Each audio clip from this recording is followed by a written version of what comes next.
Perempuan kelahiran Padang tahun 1972 yang bernama Revila Aulina memberanikan diri untuk ikut tes TNI pada tahun 1996.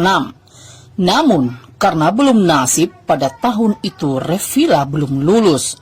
Tetapi Revila tidak berputus asa. Pada tahun 1998, dirinya mencoba lagi untuk tes dan alhamdulillah Revila diterima sebagai TNI Angkatan Udara dengan penempatan pertama di Bandung. Revila yang sehari-hari dipanggil dengan Unyang ini menceritakan, perempuan ini menceritakan jenjang pendidikannya mulai dari SD dan SMP di Kampung Dalam, Kabupaten Padang Pariaman, kemudian melanjutkan kepada SPG 2 di Padang, setelah melanjutkan ke Universitas Bung Hatta Padang. Belum puas sampai S1, Revila terus melamarkan Uninus dan Unur Bandung dan tamat S2. Perempuan 9 bersaudara ini mengaku ketika kuliah di Bung Hatta mengambil Fakultas Ilmu Pendidikan FKIP jurusan Bahasa Inggris. Ketika mulai duduk di bangku kuliah, minat untuk masuk menjadi TNI sudah mulai timbul. Untuk memulai niatnya itu, Revila masuk organisasi di kampus, yaitu Resimen Mahasiswa atau Menwa. Walaupun digelar dengan polisi kampus, tetapi untuk lulus tesnya pun setengah mati, baru bisa lulus. Latihannya persis kayak militer, dan di dalam organisasi Menwa diajari tentang ilmu kemiliteran dengan disiplin yang tinggi. Perempuan yang mengaku bersuku Piliang ini menceritakan setelah mengikuti pendidikan di Pusdik Kowat Bandung tahun 1998. Kemudian dilantik sebagai Letnan 2 Letda dan langsung disekolahkan sebagai bekal di Kesatuan. Putri dari pasangan almarhum Mukhtar dan almarhumah Hajah Nursina merupakan anak ke-8 dari 9 bersaudara. Sebagai tempat tugas pertama, Revila ditempatkan di Lanut Sulaiman Bandung. Selama berdinas, Revila juga mengikuti sekolah-sekolah dan kursus untuk menunjang karir. Penempatan di militer tidak hanya satu tempat saja, sekali 2 tahun pindah dari satu satuan ke satuan lain. Ibu 2 orang anak ini kini telah berpangkat Letkol, sebelumnya mengikuti pendidikan Sesko tahun 2015 di Lembang, Bandung, dan sekarang ibu dari Sayyidina Dafa Devila berdinas di Sekolah Komando Kesatuan Angkatan Udara Sekau Halim Perdana Kusuma Jakarta sejak tahun 2018 sampai sekarang. Perempuan yang akrab dipanggil dengan Vila ini menjelaskan anak keduanya bernama Sayyidina Ramadika Divila lahir di Bandung 30 September 2006. Kini baru duduk kelas 3 SMP di kota Bandung. Sedangkan yang besar sudah duduk kelas 2 SMA, lahir pada tanggal 1 Juli 2004 di Bandung.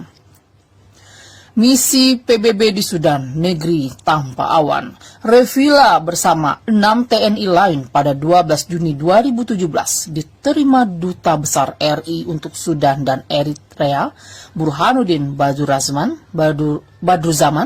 Mereka adalah Letkol CPL Vanlik Effendi, Letkol Laut Awang Bawono, Mayor PNB Arif Sujatmiko, Mayor Laut Irianto, Mayor Infantria, Mayor Marinir Laili N.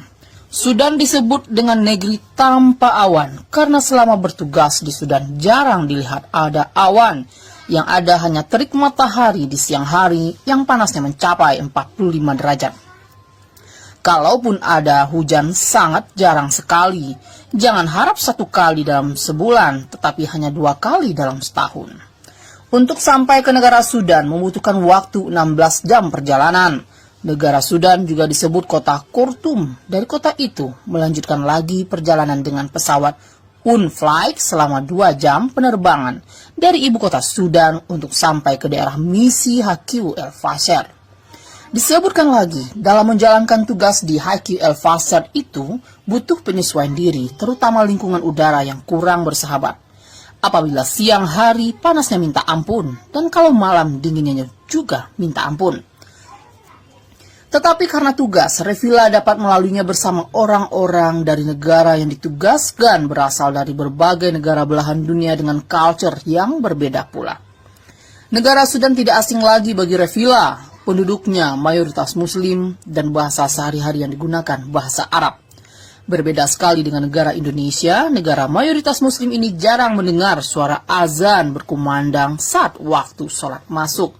Tetapi kalau di Indonesia, setiap waktu sholat masuk suara azan dikumandangkan sebagai pertanda waktu sholat sudah masuk dan sekalian mengajak orang untuk datang ke masjid melaksanakan sholat wajib tersebut.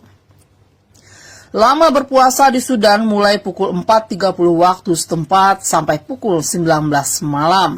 Tapi itu semua tidak menjadikan alasan untuk tidak berpuasa pada bulan Ramadan. Pada waktu cuti pertama bulan Oktober 2017, Revilla sampai melaksanakan ibadah umroh ke Mekah karena perjalanan dari Sudan ke Jeddah. Sebelum kembali ke tanah air pada tahun 2018, Revilla melakukan traveling ke Mesir untuk melihat ragam budaya dan tempat wisata yang ada di Kairo. Selama bertugas di Sudan, banyak pengalaman suka dan duka yang dirasakan. Pada daerah misi, banyak bertemu dan berteman dengan orang-orang yang datang dari berbagai negara dengan tujuan yang sama, yaitu ikut misi kemanusiaan. Villa juga berpesan kepada yang berminat ikut misi, jangan takut atau khawatir, tidak akan ada teman atau dikucilkan di sana, justru banyak sekali yang mau jadi teman. Dengan catatan harus pandai bahasa asing seperti Inggris dan bahasa Arab. Bahasa yang digunakan sehari-hari di negeri tanpa awan ini adalah bahasa Arab 95%, masyarakatnya muslim, semua wanita Sudan yang dijumpai memakai busana muslim. Tetapi belum memakai hijab, mereka memakai selendang menutup kepalanya. Demikian kisah Revilla Oulina dari mengikuti misi PBB di negara Sudan, negara yang disebut tanpa awan. Semoga kisah ini dapat penyemangat bagi perempuan lain di Indonesia. Jangan merasa minder dengan predikat padusi.